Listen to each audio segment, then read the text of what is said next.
सभी को मेरा नमस्कार। आज मैं राशि जयंती स्कूल की कक्षा 6 की छात्रा मुंशी प्रेमचंद के जन्मदिन के शुभ अवसर पर आप सभी के सामने एक कहानी लेकर प्रस्तुत हुई हूँ, जिसका शीर्षक है वरदान। एक लड़का था जिसका नाम था हारू। उसकी नाक बहुत ज्यादा ही छोटी थी। उसकी बूढ़ी माँ थी। हारू बहुत कम पढ़ा हुआ था। वो पैसे कम कमाता था। उसकी माँ उतने में ही गुजारा कर लेती थी। एक दिन उसकी माँ गुजर गई। हारू बहुत रोया।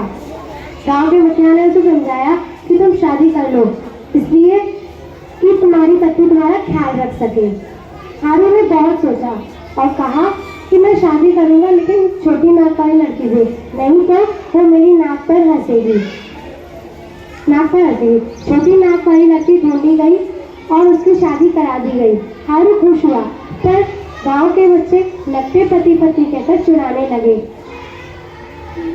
वो परेशान होकर सोचने लगा, हाय अब मैं क्या करूं। अचानक उसे ख्याल आया कि ये शरीर तो भगवान का दिया हुआ है, इसलिए हमें भगवान से प्रार्थना करनी चाहिए। खुश होकर पत्नी को घर पर रहने को कहा और जंगल की ओर चल दिया और प्रार्थना करने लगा। उसकी लगन देखकर देवता प्रसन्न होकर प्रकट हुए। हारू ने प्रणाम किया और बोला, मेरी प्रार्थना स्वीकार कीजिए। दयालु देवता ने 3 बार गोटी फेंककर 3 वरदान मांगने को कहा। पहली गोटी फेंकने पर उन्होंने सुंदर नाक मांगी और कहा, हमें सुंदर नाक दीजिए और कुछ नहीं, नाक ही नाक। इसलिए उन दोनों के शरीर पर नाक ही नाक उग आई। एक दूसरे को देखकर वो दोनों डर गए। दूसरी गोटी फेंककर उन्होंने कहा, सारी नाक गायब कर दीजिए। सारी नाक गायब हो गई और वो ज्यादा बदसूरत लगने लगे, क्योंकि उनकी जो पहली छोटी नाक थी वो भी गायब हो गई। अब हारू रोते हुए कहा, मैंने ये क्या कर दिया।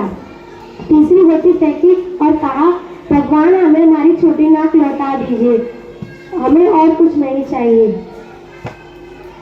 संदेश, हमें सही मौके का सोच समझकर इस्तेमाल करना चाहिए। धन्यवाद।